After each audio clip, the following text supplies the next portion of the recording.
Okay,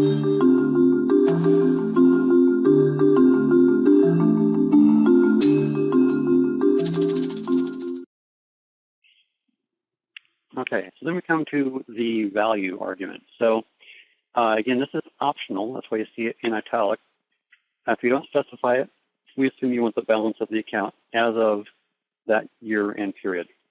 And we're going to roll backwards if necessary to get to that.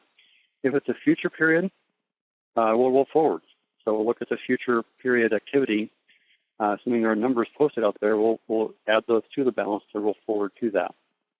So, but again, if that's assuming that we don't specify a value, we're asking for the balance. It's going to return the balance as of whatever year and period we asked for. Other possible values you can see here: period activity. So that would be your per period.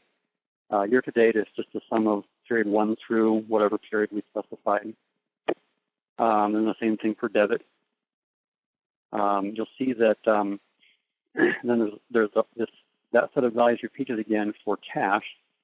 And that makes it really easy if someone is on, say, both accrual and cash basis, where they're tracking both sets of values.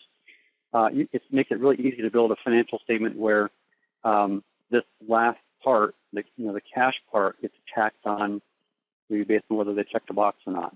So you can convert between cash and accrual very, very easily just by tacking on cash at the end of that value. And then budget works the same way. Excuse me, Michael? Yes. For example, on the one that the value says period activity, the field on the GL account is actually either current period activity or, obviously a internal ID. So is there a list of these fields, the values that these fields can be while you're using the software? Yes. So if you, let me just jump back to that and show you where that's located. Repeat the question, please. Yeah. So the question was, is there a list of the values for the value argument? And the answer is yes. If you click on the function selector button and you click on TSGLAmount, scroll down, and you'll see each one of those arguments that I've been going over, discussed here. And when I get down to amount type, or what I just called value. Those are our options. Yeah, those are all your options. Excellent. Thank you. Yep. So yeah, and that's, I mean, if you're doing, a lot of work with this function, that would probably be a good thing to just have printed out or stored somewhere so for easy access. Because, once I click insert, what was that value again? I'd have to think about how it was spelled. So that would be a good thing to just have handy when you're building financial statements. It would be nice if we could control Excel's window. This is the Excel window right here, and have a drop-down list here, but we can't do that. So those values are key. And if you just specify a value that's not recognized, it'll tell you that. It'll give you a result that says, no such value. And maybe it'll be in the next Quick Aim version. Right. It probably will. All right. Mike, there's a question that in the database. So I've got a fiscal year end of October, okay, and I've say 2 prefixes. So I've gone through a year, right? It maybe say June to the next June with a fiscal year end of October. Maybe I'm in September, and now I go through a fiscal year end change. Mm-hmm. What happens? How does the system deal with that? Or what does it see, and can it navigate that? Could you elaborate again on what you mean by fiscal year end change? Well, I didn't ask the question, so it looked like I asked the question. My mouth was moving, but it was somebody else controlling me. Okay. I'm assuming that I've not actually done it, but I'm assuming that there's a mechanism by which I can have Sage or what have you give me a year-end change, and I don't know if it retroactively, by doing so, recalculates all the amounts. that in the accumulated totals, it would be interesting how it handles year-ends, that situation. Right. You got detail represented there, but assuming that's possible, then how does the system? And I would assume the system can only just read the balances.